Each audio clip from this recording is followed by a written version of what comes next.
അല്ലാഹുവേ, യഥാർത്ഥ ജീവിതത്തിന്റെ തുടക്കം മരണമല്ലയോ?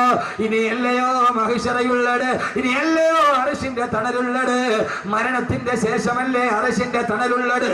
മരണത്തിന് ശേഷമല്ലേ ഹിസാബുള്ളത്? മരണത്തിന് ശേഷമല്ലേ സിറാത്തുള്ളത്? മരണത്തിന് ശേഷമല്ലേ മീസാനുള്ളത്?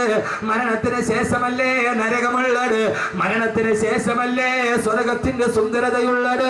അതുകൊണ്ട് എനിക്ക് നീ ദുനിയാവിൽ ജീവിക്കണ്ട, എത്രയും പെട്ടെന്ന് എനിക്ക് ഇവിടെ നിന്ന് മരിച്ചാൽ മതിയെന്ന് എന്തേ സഹോദരന്മാരെ ആഗ്രഹിക്കാൻ കഴിയുന്നില്ല? അല്ലാഹു പറയുകയാണ്, വലായതമന്നൗനഹു അബദം ബിമാ ഖദ്ദമത് ഐദീഹിം. അവരുടെ ജീവിതത്തിൽ അവര് ചെയ്തു വെച്ച കാര്യങ്ങൾ എത്ര നല്ലതല്ലാത്തത് കൊണ്ട് അവരാരും മരണത്തെ ആഗ്രഹിക്കില്ലെന്ന് അല്ലാഹുവിന്റെ വിശുദ്ധ ഖുർആൻ. അല്ലാഹുവിന്റെ ഖുർആനിൽ അല്ലാഹു പറയുകയാ, നിങ്ങൾ ആരെങ്കിലും അല്ലാഹുവിന്റെ വിനായത്തിന്റെ അടയാളം മരിക്കാൻ ആഗ്രഹിക്കുക എന്നുള്ളത്. വലിയ ഔലിയാക്കൾക്ക് ഇവിടെ ജീവിക്കണമെന്ന് വലിയ ആഗ്രഹമൊന്നുമില്ല. അതുകൊണ്ട് തന്നെ അവർക്ക് പണത്തിനോട് വലിയ അത്യാർത്തിയൊന്നുമില്ല. അള്ളാഹുവിന്റെ യഥാർത്ഥ വലിയകളാരാ? അവര് പണത്തിനോട് ആർത്തികളുള്ളവർ. അവർ ആയിരത്തോടും ലക്ഷങ്ങളോടും കോടികളോടും ആർത്തിയുള്ളവരല്ല. അവർ അള്ളാഹുവിന് ഇഷ്ടപ്പെട്ടവരാണെങ്കിൽ, ഹബീബായ നബി മുഹമ്മദ് മുസ്തഫ സല്ലല്ലാഹു അലൈഹി വസല്ലമയെ സ്നേഹിക്കുന്നവരാണെങ്കിൽ, അവർ ലക്ഷത്തിന്റെയും കോടികളുടെയും കഥ പറയുന്നവരല്ല. അവരെത്രയും പെട്ടെന്ന് ഈ ഭൂമിയിൽ നിന്നും മരിക്കണമെന്ന് ആഗ്രഹിക്കുന്നവരാണ്. യഥാർത്ഥത്തിൽ ജീവിതത്തിൽ ആഗ്രഹിക്കേണ്ടത് മരിക്കാൻ, എത്രയും പെട്ടെന്ന് മരിക്കണം. അല്ലാഹു തൗഫീഖ് തരട്ടെ.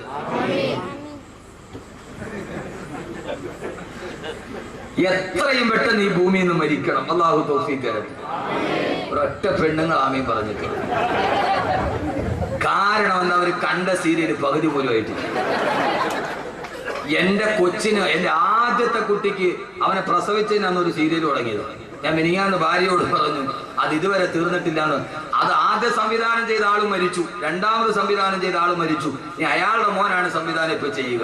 സീരിയൽ പകുതിയായിട്ട് അതിൽ ആദ്യത്തെ ദുഷ്ട പിന്നെ നന്നാവും, പിന്നെ അവള് ദുഷ്ടയാവും, പിന്നെ അടുത്ത് നന്നാവും, അമ്മാതിരി. അപ്പൊ ഇനിയിപ്പൊ അത് തീർന്നിട്ട് ഇതിന്റെ ക്ലൈമാക്സ് കാണാതെ എങ്ങനെ മരിക്ക? പച്ചപ്പൊട്ടി, പച്ചപ്പൊട്ടി, പൊട്ടി വേറെ പച്ചപ്പൊട്ടി. ഈ ഇരിക്കുന്ന പച്ചപ്പൊട്ടികൾ.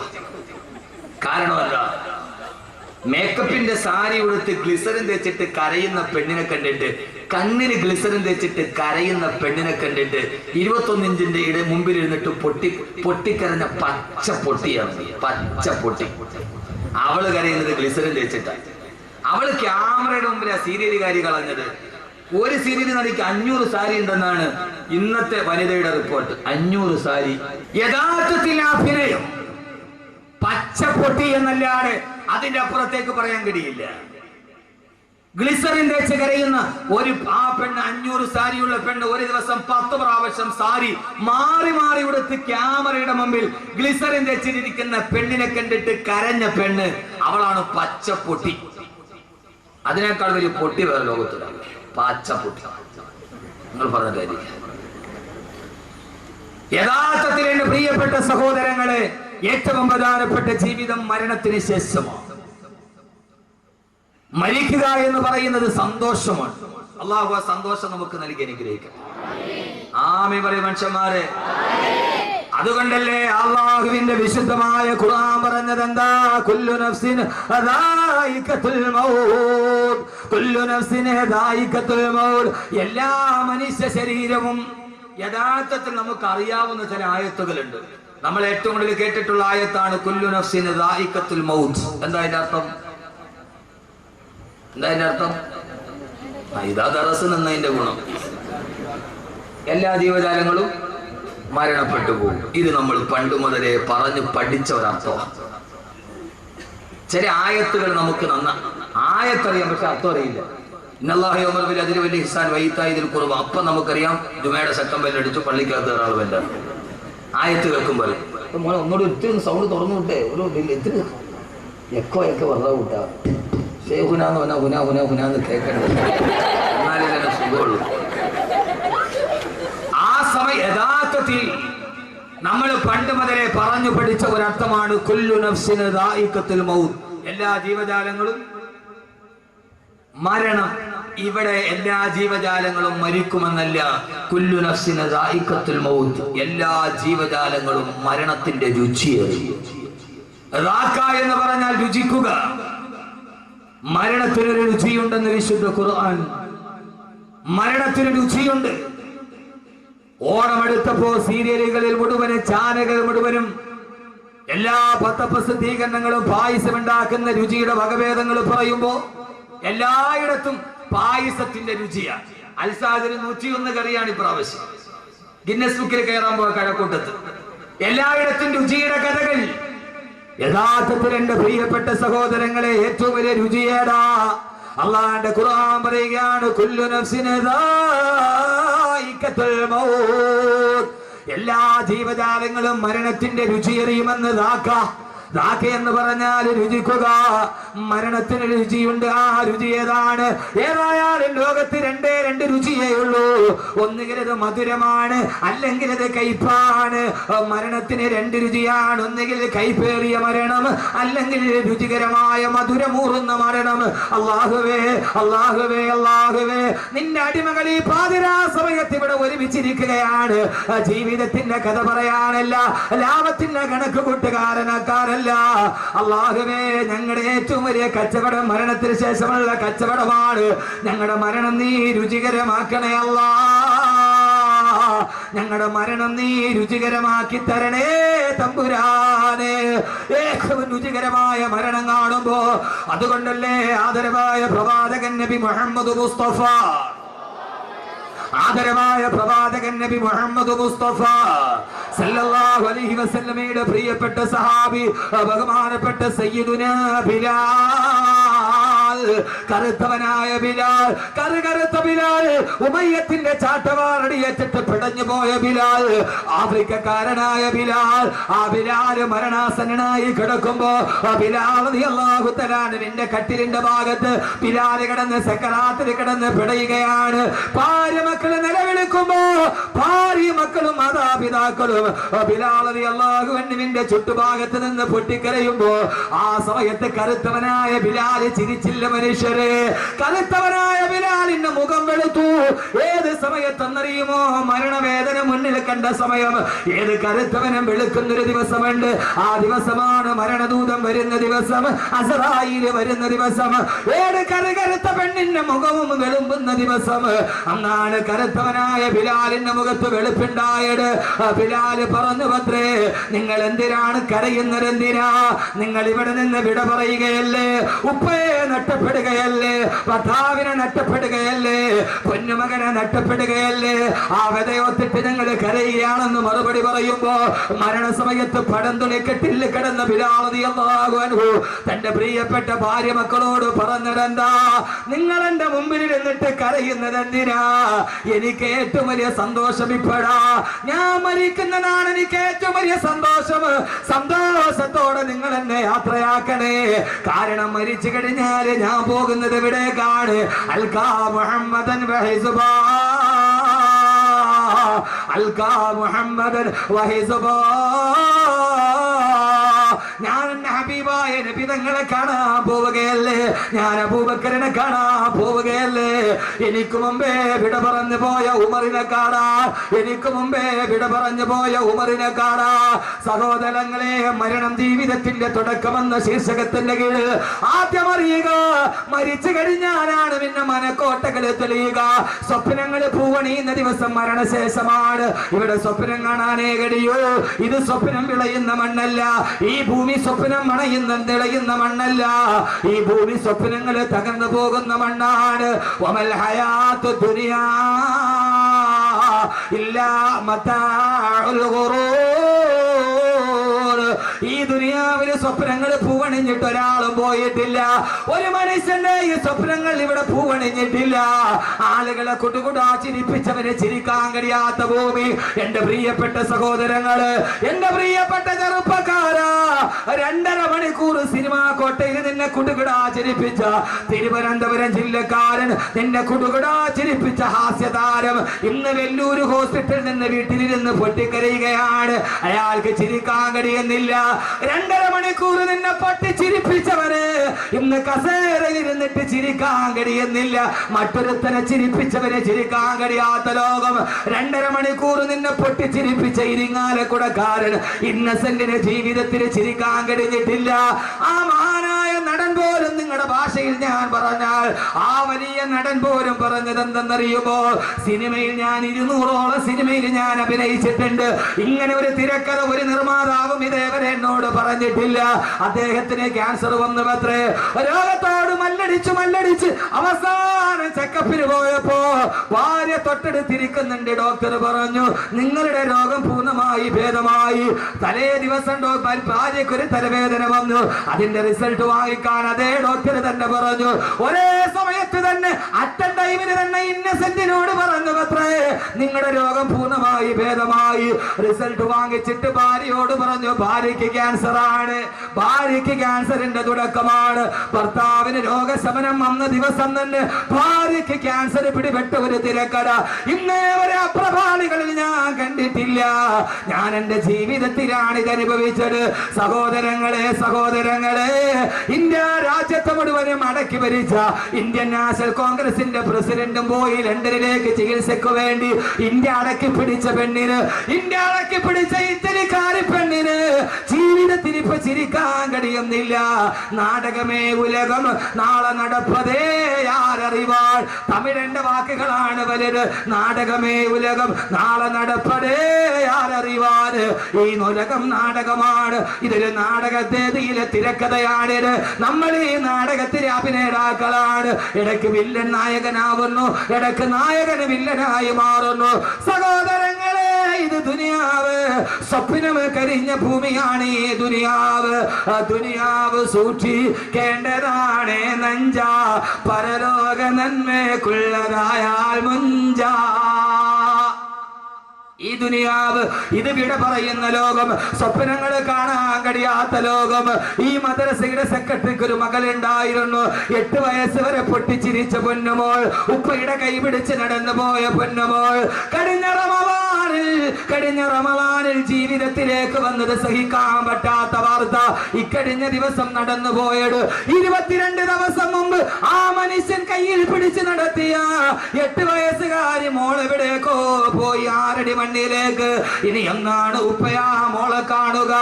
8 വയസ്സ് വരെ കയ്യിൽ താലോലിച്ച് നടന്ന ഉമ്മ തന്നെ മുഖേത് കവിടത്താണോ മുത്തം കൊടുത്തത്? ആ മുത്തം കൊടുത്ത മകളെ ഇനി എന്നാണ് കാണുക? എവിടെയാണ് 6 അടി മണ്ണിലേക്ക് പോവുക? സഹോദരങ്ങള് കെട്ടിപ്പൊക്കിയതെല്ലാം തകർന്നു പോകുന്ന ഈ ദുനിയാവിൽ ആ മകൾ ഉപ്പയെ കാത്തിരിക്കുന്നുണ്ട്. എപ്പോഴെന്നറിയുമോ? മരണം ജീവിതത്തിന്റെ തുടക്കമാണ്. ആ ഉപ്പയെ കാത്തു മകളിരിക്കുന്നുണ്ട്. എവിടെയെന്നറിയുമോ? നിന്റെ കബറിലേക്ക് കൊണ്ടുപോയി നിന്നെ മയ്യത്തറക്കി വെച്ചിട്ട് അതിന്റെ മുകളിലേക്ക് ഒരു പിടി മണ്ണും വാരിയിട്ടിട്ട് മിൻഹാ ഖലഖനാകും വഫീഹാ നുഈദുകും വമിൻഹാ നുഖ്രിജുകും താറതൻ ഉഖറാ.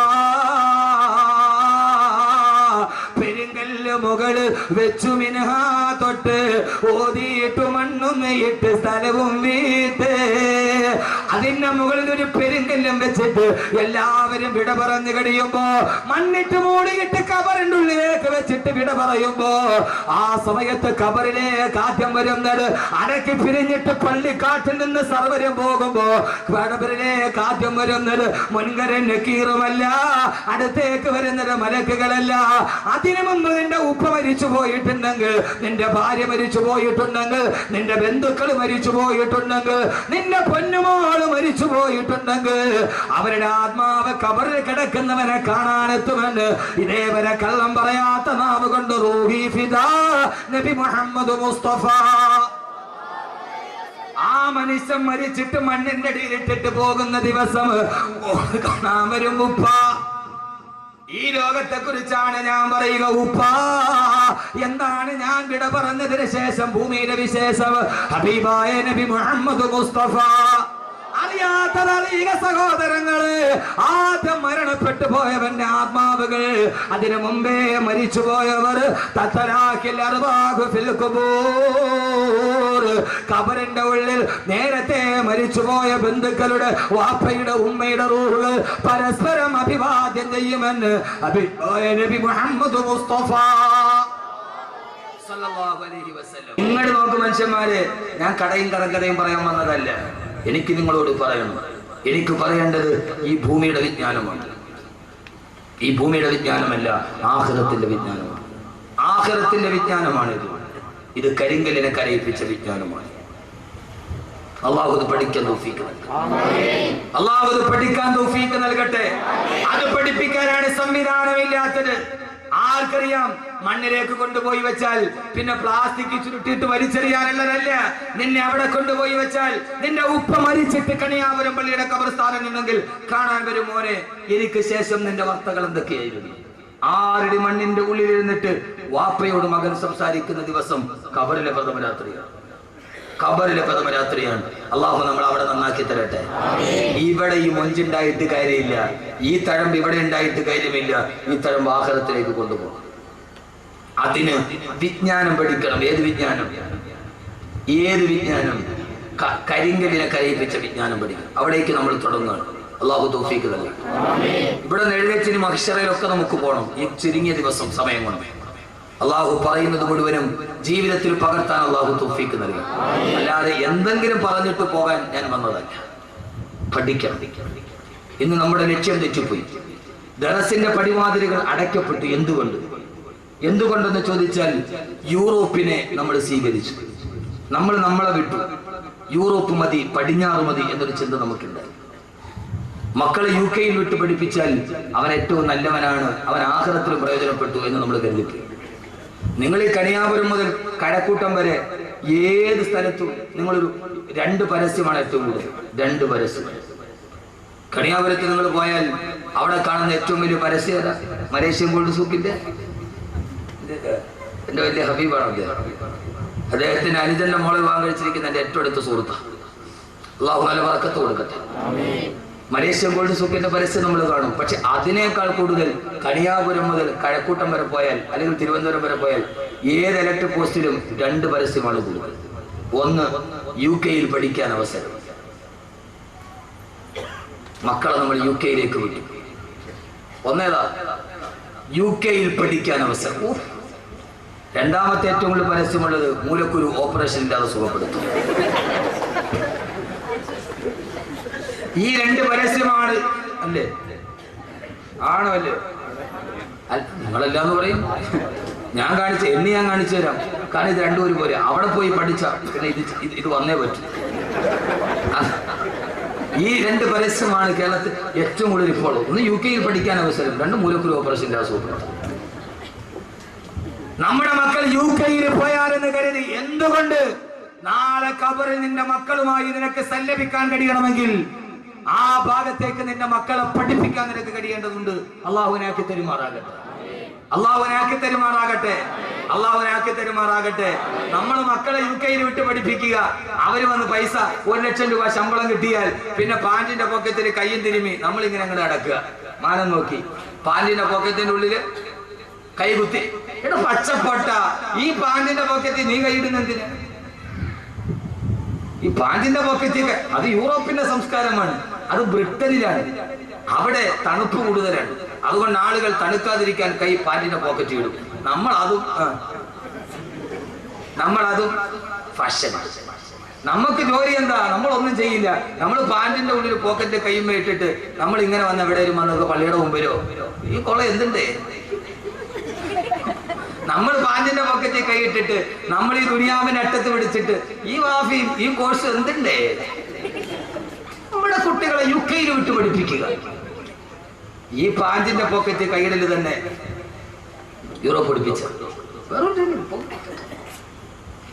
അത് യൂറോപ്പിന് അത് അവര് തണുപ്പുള്ളത് കൊണ്ട് പാക്കറ്റ് കൈയിട്ടതാണ്. യഥാർത്ഥത്തിൽ നമ്മൾ എന്ത് ചെയ്തു? യൂറോപ്പിനെ കടമെടുത്തു. പടിഞ്ഞാറ് മതി എന്ന് കരുതി അവിടെ നിന്ന് മാറ്റിയിട്ട് കരിങ്കല്ലിനെ കരയിപ്പിക്കുന്ന വിജ്ഞാനം പഠിപ്പിക്കാൻ എന്ന് നമുക്ക് കഴിയുന്നുവോ? അന്നല്ലാതെ മരണം ജീവിതത്തിന്റെ തുടക്കമാവില്ല. അങ്ങനെ പഠിപ്പിക്കാത്തവന് മരണം ജീവിതത്തിന്റെ അവസാനമാണ്, അവന് പിന്നീടില്ല. അള്ളാഹു നമ്മൾ അതിൽ നിന്ന് കാത്തുരക്ഷിക്കട്ടെ. അള്ളാഹു നമ്മൾ അതിൽ നിന്ന് കാത്തുരക്ഷിക്കട്ടെ. അള്ളാഹു നമ്മൾ അതിൽ നിന്ന് കാത്തുരക്ഷിക്കട്ടെ. നമ്മൾ എന്ത് ചെയ്യണം? യൂറോപ്പ് യൂറോപ്പ് എന്ന് പറഞ്ഞാൽ എന്താ? യൂറോപ്പ് പച്ച വ്യഭിചാരം പഠിപ്പിച്ച നാട്. ഏത് യൂറോപ്പ് എന്ന് പറഞ്ഞാൽ എന്താ? പ്രശസ്തനായ ഒരു എഴുത്തുകാരനുണ്ട് കേരളത്തിൽ, രാമു കരിയാട്ട്. അറിയോ രാമു കരിയാട്ടിനെ? അറിയില്ല. നിങ്ങൾ ഇങ്ങനെ ഈ ചന്തയിൽ നിന്ന് കിട്ടുന്ന ഈ പൊടിമീൻ നിന്നിട്ട് നിങ്ങൾ നടന്നാൽ മതി. നിങ്ങൾക്ക് ദുനിയാവ് അറിഞ്ഞൂടെ മനുഷ്യന്മാര്. പ്രശസ്തനായ എഴുത്തുകാരനാ രാമു കരിയാട്ട്. ഈ ഒന്നുകൂടി പറഞ്ഞാൽ ചെമ്മീന്റെ സംവിധായകൻ. വലിയാര് കണ്ടോന്ന് ഇപ്പൊ ചോദിക്കും. നമുക്ക് നേരെ ബുദ്ധി അങ്ങനെ പോകും.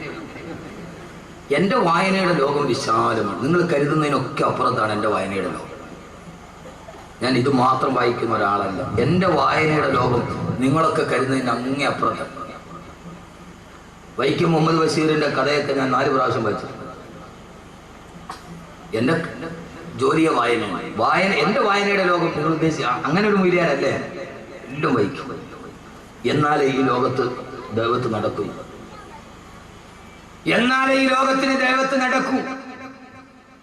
എന്റെ പ്രിയപ്പെട്ട സഹോദരങ്ങളെ, ലോകം വളർന്നനുസരിച്ച് നമ്മുടെ പ്രബോധനവും പോകേണ്ടതുണ്ട്. രാമു കാര്യാട്ട് ലണ്ടനിൽ പോയി. ലണ്ടനിൽ പോയപ്പോ സായിപ്പിന്റെ അതിഥിയായിട്ട് താമസിച്ചു. ആ സമയത്ത് ഭയങ്കര തണുപ്പ്. സായിപ്പ് മാതാമയും കൂടെ തീ കത്തിച്ചു. സായിപ്പ് മദാമയും രാമു കാര്യായിട്ടുള്ള തീ കായായിരിക്കുക. അപ്പോ മദാമ പറഞ്ഞു സായിപ്പിനോട്, സായിപ്പേ എനിക്ക് വല്ലാതെ തണുക്കുന്നു, നിങ്ങൾ എന്നെ ഒന്ന് ചേർത്ത് പിടിക്കാൻ പറഞ്ഞു. അപ്പോ സായിപ്പ് പറഞ്ഞു മദാമയോട്, എനിക്കിപ്പോ നിന്നെ ചേർത്ത് പിടിക്കാനുള്ള മൂടില്ല, രാമുവെ പറ്റുമെങ്കിൽ നീ ഒന്ന് ചേർത്ത് പിടിക്കാൻ. ഇതാണ് യൂറോപ്പ്. ഇതാണ് യൂറോപ്പ്. കിണിക്കണ ഇതാണ് യൂറോപ്പ്. യഥാർത്ഥത്തിൽ ഇത് മതി എന്ന് നമ്മൾ കരുതി. ആ സമയത്ത് എന്നോട് നിങ്ങൾക്കൊന്നും തോന്നരുത്. നിങ്ങൾ ടെക്നോ പാർക്കിന്റെ പരിസരം മുതൽ ഇങ്ങോട്ട് വരെ നടക്കും. സൗകര്യം കിട്ടുന്നവൻ ആരാണോ? എന്താ മനുഷ്യന്മാരെ നിങ്ങൾ എന്നെ തുറച്ചു നോക്കണത്?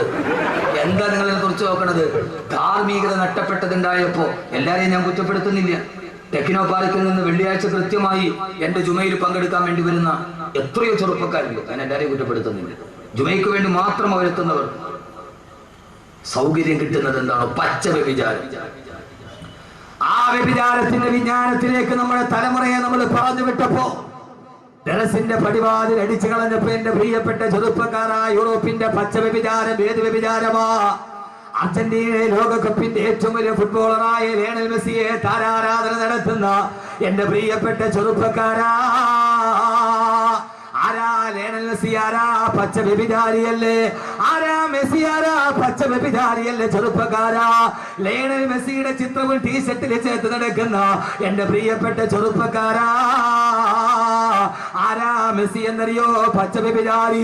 കഴിഞ്ഞ ലോകകപ്പിന് അർജന്റീന തോറ്റ് കഴിഞ്ഞപ്പോ, തോറ്റെന്ന് പറഞ്ഞാൽ അന്തം വിട്ട തോക്കല് തോറ്റപ്പോ, എതിരില്ലാത്ത 4 ഗോളിന് അർജന്റീന തോറ്റു.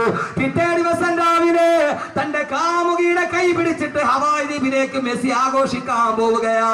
എയർപോർട്ടിൽ വെച്ച് തന്റെ അരക്കി പോട്ട് വസ്ത്രമില്ലാത്ത കാമുകിയുടെ കയ്യിൽ പിടിച്ച് ഫോട്ടോയ്ക്ക് പോസ്റ്റ് ചെയ്തപ്പോ, ആരാ മോനെ, ഒരാള് വ്യഭിചരിക്കാൻ പോയാൽ തന്നെ ആരും അറിയാതെ പോകരാ പതിവ്. പക്ഷേ ഞാൻ വ്യഭിചരിക്കാൻ പോവുകയാണെന്ന് കാമുകിയുടെ തോളത്തെ കയ്യിലിട്ടിട്ട് എയർപോർട്ടിൽ വെച്ച് ഫോട്ടോയ്ക്ക് പോസ്റ്റ് ചെയ്ത പച്ച വ്യഭിചാരിയായ മെസ്സിയുടെ സംസ്കാരം, ആ സംസ്കാരം പഠിപ്പിച്ചു നമ്മുടെ മക്കളെ. ഇസ്ലാമിന്റെ യൂറോപ്പിന്റെ സംസ്കാരം പഠിപ്പിച്ചപ്പോ യഥാർത്ഥത്തിൽ മുസ്ലിം ലോകത്തിന് വന്നത് ഇതാണ്. അതല്ല എന്റെ പ്രിയപ്പെട്ട ചെറുപ്പക്കാരാ, എന്റെ പ്രിയപ്പെട്ട സഹോദരങ്ങളോട് ഞാൻ പറയുകയാ, ഏത് വിജ്ഞാനമാ പഠിപ്പിക്കേണ്ടത്? യുകെയിലെ അവസരമല്ല. കരിങ്കല്ലിനെ കരയിപ്പിച്ച വിജ്ഞാനം പഠിപ്പിച്ചു കൊടുക്കണം. കരിങ്കല്ലിനെ കരയിപ്പിച്ച വിജ്ഞാനം പഠിപ്പിക്കണം. ഏടാ കരിങ്കല്ലിനെ പഠിപ്പിച്ച വിജ്ഞാനമേടാ? കൊടുങ്കാട്ടിലൂടെ നടന്നു പോകുമ്പോ റൂഹുമാഹിയുടെ മുമ്പിൽ ഇരുന്നിട്ടൊരു കരിങ്കല്ല് പൊട്ടിക്കരഞ്ഞില്ല മുഅ്മിനീങ്ങളെ? ഒരു കരിങ്കല്ല് ഇരുന്നിട്ട് പൊട്ടിക്കരയുകയാ. ഈസാ നബി അലൈഹിസ്സലാത്തു വസ്സലാം ചോദിച്ചു, കരിങ്കല്ലേ എന്തിനാണ് കരയുന്നതെന്ന് ചോദിച്ചപ്പോ ആ സമയത്താണ് കണ്ണുനീരിട്ട് വീണ കരിങ്കല്ല് പറഞ്ഞത്, പ്രിയപ്പെട്ട ചെറുപ്പക്കാരെ അറിയുക, ഇത് നിരർത്ഥക പാഠത്തിന്റെ പാഠമല്ല. ഈ കാണുന്ന കരിങ്കല്ല് പൊട്ടിക്കരഞ്ഞുവത്രേ. കരിങ്കല്ലിന്റെ കണ്ണിലൂടെ കണ്ണുനീര് തടന്തല്ലിയാ തൊഴുത്തുവത്രേ. റൂഹുല്ലാഹി ഈസാ നബി ചോദിച്ചു, കരിങ്കല്ലേ എന്തിനാണ് കരയുന്നതെന്ന് ചോദിച്ചപ്പോ ആ സമയത്താണ് കരിങ്കല്ല് പറഞ്ഞത്, അൽഹമനി റബ്ബി വഖൂദുഹ അന്നാസു വൽ ഹിജാറ. എന്റെ അല്ലാഹു എനിക്ക് അറിയിപ്പിച്ചു തന്നു, നാളെ നരകത്തിൽ തീ പിടിപ്പിക്കാൻ ഉപയോഗിക്കുന്നത് കരിങ്കല്ലിനെയാണ്. നാളെ നരകത്തിന്റെ കുണ്ടത്തിലോട്ട് വലിച്ചു വെക്കുന്നത് മനുഷ്യരെയും കരിങ്കല്ലുകളെയുമാ എന്ന് അല്ലാഹു എനിക്ക് അറിയിപ്പിച്ചു തന്നു. അതറിഞ്ഞത് മുതൽ ഞാൻ ഇവിടെ ഇരുന്ന് കരയുകയാണെന്ന് പറഞ്ഞു കരിങ്കല്ല്. ആ കരിങ്കല്ലിനെ പോലെ തന്നെയാ മനുഷ്യന് നരകത്തിലെ തീക്കുണ്ടങ്ങളാ. എന്തേ മനുഷ്യരെ കരയുന്നില്ല? എന്തേ കവളിലൂടെ കണ്ണുനീര് തടന്തല്ലിയാ തൊഴുകുന്നില്ല? എന്റെ അള്ള എന്നോട് പറഞ്ഞു, നാളെ നരകത്തിൽ കത്തിക്കപ്പെടുമല്ലോ എന്നോത്തിട്ട് വടിയരികിരുന്ന് കരിങ്കല്ല് കരയുന്നത് കണ്ടപ്പോ അവിടെ ഇരുന്നു കൊണ്ട് ഈസാ നബി കരിങ്കല്ലിന്റെ കരച്ചിൽ കണ്ടപ്പോ ഈസാ നബി അള്ളാഹിനോട് ദുആ ചെയ്തു, അല്ലാഹുവേ അല്ലാഹുവേ അല്ലാഹുവേ, ഈ കരിങ്കല്ലിന്റെ കരച്ചിൽ കണ്ടിട്ട് സഹിക്കുന്നില്ല അല്ലാ, ഇതിന് നീ എന്തെങ്കിലും ഒരു പരിഹാരം ഉണ്ടാക്കണം. അല്ലാഹു പറഞ്ഞു, ഈസാ നബിയെ ആ കരിങ്കല്ലിനോട് പറയുക, അതിനെ മാത്രം ഞാൻ നരകത്തിലിടില്ലെന്ന്. ഈ ഭൂമി ലോകത്തിലെ മുഴുവൻ കരിങ്കല്ലുകളെ നരകത്തിലിട്ട് ആളിക്കത്തുമ്പോ ഈ കരിങ്കല്ലിനെ മാത്രം ഞാൻ നരകത്തിലിടുന്ന് പറയ ഈസാ നബി അലൈഹി സ്വലാത്തു വസ്സലാം ആ കരിങ്കല്ലിന്റെ അരികിൽ ഇരുന്നിട്ട് തടികി തലോടിയിട്ട് പറഞ്ഞു, കല്ലേ കരയണ്ട, കല്ലേ കല്ലേ കരയണ്ട കല്ലേ. ഇതേത് കഥയെന്നറിയോ? മനുഷ്യൻ കരിങ്കല്ലിനെ തടകി ആശ്വസിപ്പിച്ച കഥ. കേൾക്കുക സഹോദരങ്ങളെ, ആ കരിങ്കല്ലിനെ തടകി തലോടിയിട്ട് ഈസാ നബി പറഞ്ഞു അത്ര, കരിങ്കല്ലേ കരയണ്ട കല്ലേ കരയണ്ട കല്ലേ, അല്ലാഹു നിന്നെ മാത്രം നരകത്തിൽ നിന്ന് മോചിപ്പിച്ചിരിക്കുകയാ. ഈസാ നബി നടന്നുപോയി. കുറെ മാസങ്ങൾക്ക് ശേഷം അതിപടി വരുമ്പോ പിന്നെയും ഈ കരിങ്കല്ലിരുന്ന് കരയുകയാണ്. ഈസാ നബി ചോദിച്ചു അത്ര, കരിങ്കല്ലേ എന്തിനാണ് ഇനിയും കരയുന്നതെന്ന് ചോദിച്ചപ്പോ കരിങ്കല്ല് പറഞ്ഞ മറുപടി, ഈസാ നബിയെ ആദ്യം ഞാൻ കരഞ്ഞത് ഖൗഫൻ ലിറബ്ബി, എന്റെ അല്ലാഹുവിന്റെ നരകത്തെ കുറിച്ചുള്ള പേടി കൊണ്ടാ. രണ്ടാമത് ഞാൻ കരഞ്ഞത് ശുക്രൻ ലിറബ്ബി, എന്റെ അല്ലാഹുവിനോടുള്ള നന്ദി രേഖപ്പെടുത്താനാ. എല്ലാ കല്ലുകളും നരകത്തിലോട്ട് വലിച്ചെറിയുമ്പോ എന്നെ മാത്രം നരകത്തിൽ നിന്ന് മോചനം നടത്തിയ എന്റെ റബ്ബിനോടുള്ള നന്ദി കാരണത്താലാണെന്ന് കരിങ്കല്ല് പോലും കരഞ്ഞു പോയെങ്കിൽ ഈ കരിങ്കല്ലിനെ കരയിപ്പിക്കുന്ന വിജ്ഞാനം പഠിക്കണം.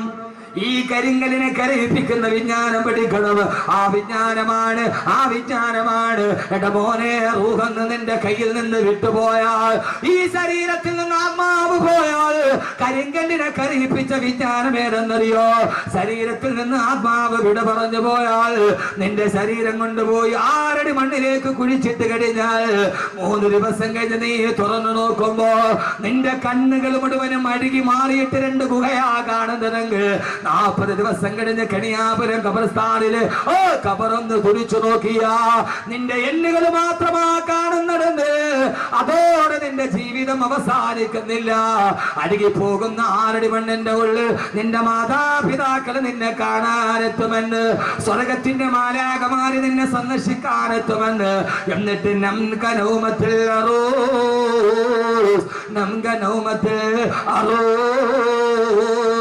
പുതുമണവാളൻ ഉറങ്ങുന്നത് പോലെ ഉറങ്ങിക്കൊള്ളുക എന്ന് സ്വർഗമാലാഖമാര് നിന്നോട് പറയുന്ന അല്ലാഹുവിന്റെ മലക്കുകളുടെ വചനം കേട്ട് 6 അടി മണ്ണിൽ നിനക്ക് മരന്ന് കിടക്കാൻ കഴിയുമെന്ന്, അത് പഠിക്കാൻ കഴിയുന്ന വിജ്ഞാനം പഠിക്കണം.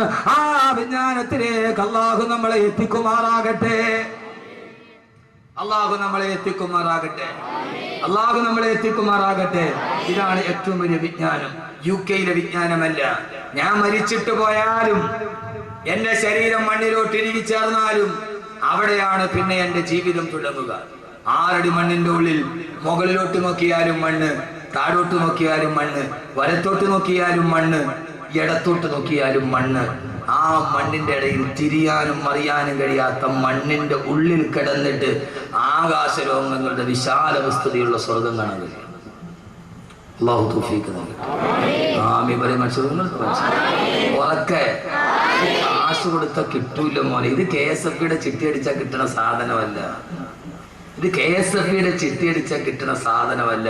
ഈ സാധനം ഒരാൾക്ക് കിടക്കാൻ ഇടമില്ലാത്ത മണ്ണിൽ മലന്ന് കിടക്കുമ്പോ ആകാശഭൂമികളെക്കാൾ വിശാലമായ സ്വർഗം ഈ 6 അടി മണ്ണിന്റെ ഉള്ളിൽ ഇരുന്നിട്ട് കാണും. അള്ളാഹു തൗഫീഖ്. എന്താ ആമീൻ പറയാത്തെ? അങ്ങനെ കാണാൻ കഴിയണം. എല്ലാവരും കൊണ്ടുപോയി മണ്ണിട്ട് മൂടി. ഇനിയാണ് ജീവിതം തുടങ്ങുന്നത്. എല്ലാം പറയാനായിട്ട് എനിക്ക് സമയമില്ല. ഞാൻ പറയുന്നത് ഖുർആനാണ്. ഖുർആൻ കാണാൻ പറ്റുമോ? ഇല്ല. ഈ 6 അടി മണ്ണിന്റെ ഉള്ളിൽ ഒരാൾക്ക് കിടക്കാൻ സ്ഥലമില്ല. അവിടെ പിന്നെ ആകാശഭൂമികളുടെ വിശാലതയുള്ള സ്വർഗം അങ്ങനെ കാണും. ഹൂർലിങ്ങളെ കാണും. النار يعرضون عليها غدوا وعشيا ويوم تقوم الساعة أدخلوا آل فرعون أشد العذاب. അള്ളാഹു പറയുകയാണ്, ഖബറിന്റെ ഉള്ളിലേക്ക് അടക്കപ്പെട്ട് കഴിഞ്ഞാൽ ഇത് അഹമ്മദ് കബീറിന്റെ വീരവാദമല്ല, അവന്റെ പ്രസംഗത്തിന്റെ കൊടുപ്പ് കൂട്ടാനല്ല. അന്നാറു യുറദൂന അലൈഹാ ഗുദുവൻ വഅശിയാ. ഒരാള് ഖബറിന്റെ ഉള്ളിൽ അടക്കപ്പെട്ടാൽ രാവിലെയും വൈകുന്നേരവും അവൻ സ്വർഗാവകാശിയാണെങ്കിൽ പ്രഭാതത്തിലും പ്രദോഷത്തിലും രാവിലെയും വൈകുന്നേരവും അള്ളാന്റെ മലക്കുകൾ അവനെ സ്വർഗം കാണിച്ചു കൊടുക്കും.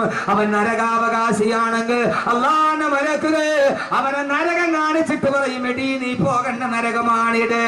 ഖബറിൽ കിടക്കടാ, ഖബറിൽ കിടക്കടാ, ഖബറിൽ കിടക്കടാ, ഇനി നീ പോകാറുള്ള നരകം ഇതാണെന്ന്. ഖബറിൽ കിടക്കുമ്പോ രാവിലെയും വൈകുന്നേരവും സ്വർഗവും നരകവും ആ ഖബറിന്റെ ഉള്ളിൽ കാണിക്കപ്പെടുമെന്ന് അല്ലാഹുവിന്റെ വിശുദ്ധ ഖുർആൻ.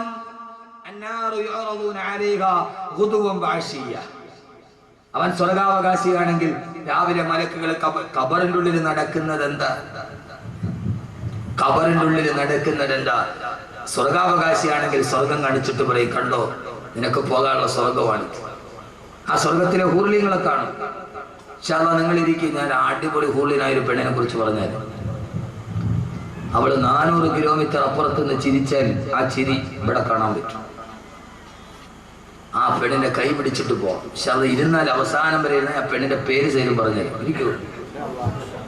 ആ പെണ്ണിനെ കാണണ്ടേ? അടിപൊളി സ്വർഗത്തിൽ അവളുടെ പേര് സൈഡ് അഡ്രസ് ചെയ്ത് ഞാൻ പറഞ്ഞാൽ കാണണോ? സരിതേ മാതിരിയൊന്നുമല്ല. കേരള മന്ത്രിസഭയെ മറിച്ചിട ഒരു പെണ്ണിന് പറ്റൂങ്ങി. ഇതൊന്നും അല്ല. ഇത് 400 മൈല്. 400 മൈൽ എന്ന് പറഞ്ഞാൽ എത്ര കിലോമീറ്റർ വരും?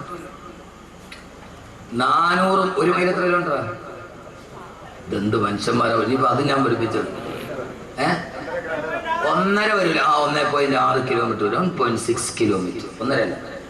അപ്പൊ ഏതാണ്ട് 400 മൈൽ അപ്പുറം എന്ന് പറഞ്ഞാൽ ഏതാണ്ട് 500-550 കിലോമീറ്റർ. 550 കിലോമീറ്റർ എന്ന് പറഞ്ഞാൽ കണിയാപുരത്ത് നിന്ന് 550 കിലോമീറ്റർ ഏതാണ്ട് കാസർഗോഡ് സേലം അല്ലേ? 550 അവിടെ എഴുതി വെച്ചിട്ടുണ്ട്. മയിൽ കുച്ചിയിൽ എഴുതി വെച്ച വിജ്ഞാനമാണത്. എന്റെ കൂടെ പണ്ടൊരു ഡ്രൈവർ ഉണ്ടായിരുന്നു. അവൻ എന്നെ വായിച്ചിട്ട് പറഞ്ഞു, ഉസ്താദെ സലീം 550 കിലോമീറ്റർ. അപ്പൊ ആ പെണ്ണ് സേലത്ത് നിന്നിട്ട് ചിരിച്ചാൽ അവളുടെ ചിരിക്കുന്ന പല്ലിന്റെ പ്രകാശം കണിയാപുരത്ത് കാണും. ഓ,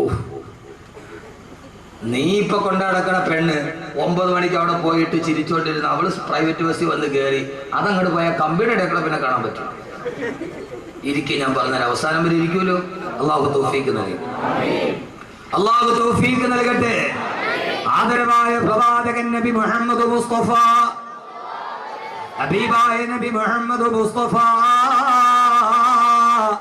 സല്ലല്ലാഹു അലൈഹി വസല്ലമ അല്ലാഹുവിന്റെ പ്രിയപ്പെട്ട സഹാബത്തിനോട് പറഞ്ഞു കൊടുത്തതാണ്, സഹാബാ സഹാബാ സഹാബാ, നാളെ ഖബറിൽ ഇരിക്കുമ്പോ അവൻ ഈ ദുനിയാവിൽ അനുഭവിച്ചതിനേക്കാളേറെ പരലോകത്ത് അനുഭവിക്കാൻ പോകുന്ന സൗഭാഗ്യങ്ങളുടെ മുഴുവനും അവൻ ഖബറിൽ കണ്ടുകൊണ്ടിരിക്കുമെന്ന് ഹബീബായ നബി മുഹമ്മദ് മുസ്തഫ ഖബറിലെ സഹോദരങ്ങളെ ഏകാന്തതയല്ല. ഭാര്യയെ വിട്ടുപോയാലും മക്കളെ വിട്ടിട്ട് പോയാലും എല്ലാവരെയും വിട്ടിട്ട് ഏകാന്തതയുടെ ഖബറിൽ കിടന്നാലും ആ ഖബറിൽ നമ്മൾ ഒറ്റയ്ക്കല്ല. ആ ഖബറിൽ രാവിലെയും വൈകുന്നേരവും മലക്കുകൾ വരും, സ്വർഗ്ഗഹൂറിലീങ്ങൾ വരും. അവര് വന്ന് സന്തോഷത്തോടെ വർത്തമാനങ്ങൾ പറയും. പേടിക്കണ്ട, ഇനി നീ വരുമ്പോൾ നിനക്ക് അനുഭവിക്കാനുള്ള സ്വർഗമാണിതെന്ന് ആ ഫിറൗനിന്റെ പതനത്തിന്റെ കഥ പറയുമ്പോ അല്ലാഹുവിന്റെ വിശുദ്ധ ഖുർആൻ, അല്ലാഹുവേ ആരുടെ മണ്ണിൽ മരന്ന് കിടക്കുമ്പോ ആ സമയത്ത് സ്വർഗത്തിന്റെ കാഴ്ച കണ്ട് ചിന്തിക്കാൻ റബ്ബേ നീ ഞങ്ങൾക്ക് അനുഗ്രഹം നൽകണേ തമ്പുരാനെ, ഞങ്ങൾക്ക് അനുഗ്രഹം നൽകണേ തമ്പുരാനെ, ഞങ്ങൾക്ക് അനുഗ്രഹം നൽകണേ തമ്പുരാനെ. അങ്ങനെ കാലാകാലം കാലാകാലം കിടക്കേണ്ടുന്ന ഖബറിൽ അങ്ങനെ കഴിയുമ്പോഴാണ്, കുറെ നാള് ഖബറിൽ കഴിയുമ്പോഴാണ്.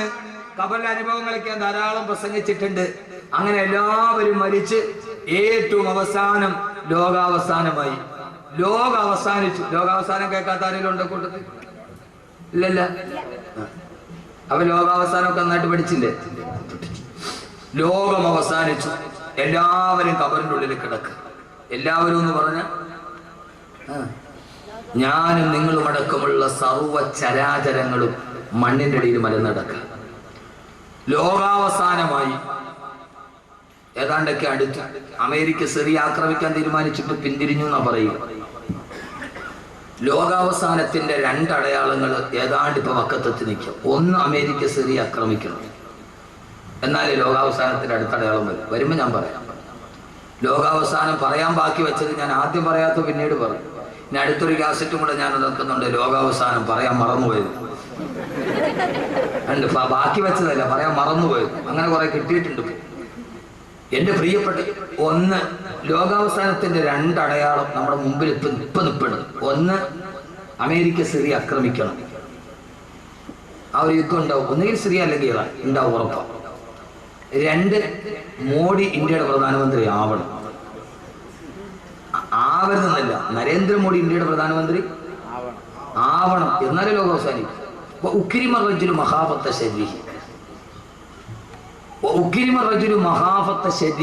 ഒരാളെ, ഒരു നേതാവിനെ ഭയന്നിട്ട് അയാളെ ബഹുമാനിക്കാൻ നമ്മൾ നിർബന്ധിതരാവുക, അത് ലോകാവസാനത്തിന്റെ അടയാളമാണെന്ന് നബി മുഹമ്മദ് മുസ്തഫ. മോഡി ഇന്ത്യയുടെ പ്രധാനമന്ത്രി ആയി എന്ന് കരുതുക. അയാൾ നമ്മുടെ നാട്ടിൽ വന്നാൽ പ്രോട്ടോകോൾ അനുസരിച്ചിട്ട് ഇന്ത്യൻ പ്രൈം മിനിസ്റ്റർ എന്ന രീതിയിൽ അയാൾ ബഹുമാനിക്കാൻ നമ്മൾ ബാധ്യസ്ഥരാണ്, നിർബന്ധിതരാണ്. ലോകം കണ്ട ഹിറ്റ്ലർ കഴിഞ്ഞാൽ ലോകം കണ്ട ഏറ്റവും വലിയ ക്രൂരനായ മനുഷ്യൻ നരേന്ദ്രമോദി. ഹിറ്റ്ലറിനേക്കാൾ ഹിറ്റ്ലറുടെ പ്രേതം ഇന്ത്യയിൽ വന്നതാണ് മോഡി. ആ പ്രേതം കയറി കൂടിയ ശരീരമാണ് മോഡിയുടെ ശരീരം. അയാൾ പ്രധാനമന്ത്രി ആയാലും ലോകാവസാനത്തിന്റെ അടയാളം ആവും. അവിടെ നിങ്ങൾ പേടിക്കണ്ട. നമ്മൾ പറഞ്ഞിടത്തേക്ക് കാര്യങ്ങൾ വരികയാണ്. നമ്മൾ പറഞ്ഞിടത്തേക്ക് മോഡി പ്രധാനമന്ത്രിയായി നോക്കി ഇന്ത്യയിൽ മുസ്ലിമീങ്ങൾ ആരും കുറഞ്ഞു പോകില്ല. ഫിറഔനിന്റെ കൊട്ടാരത്തിൽ ജനിച്ചവനാണ് മൂസ. ആ മൂസയുടെ അനുയായികളാണ്. ഫിറഔന്റെ ജനിച്ച ഉടനെ തല കൊയ്യാൻ പോയവന്റെ കൊട്ടാരത്തിൽ ജനിച്ച കരീമുല്ലാഹി മൂസാ നബിയുടെ ദീനാണ് നമ്മുടെ ദീൻ. അപ്പൊ അതുകൊണ്ട് അക്കാര്യത്തിലൊന്നും ആരും പേടിക്കേണ്ട ഒരു കാര്യമില്ല. ലോകാവസാനം ഏതായാലും ഉറപ്പാണ്. ഒരടയാളം ഞാൻ പറഞ്ഞുതരാം. പറഞ്ഞതോ? അത് പറയാൻ മറന്നുപോയാലും പറയണം. ഒന്നുകൂടി പറയണോ? അമേരിക്കയുടെ സർവ്വ സേനാ ക്യാമ്പുകളും സൈനിക ക്യാമ്പുകളും ടൈഗ്രീസിന്റെയും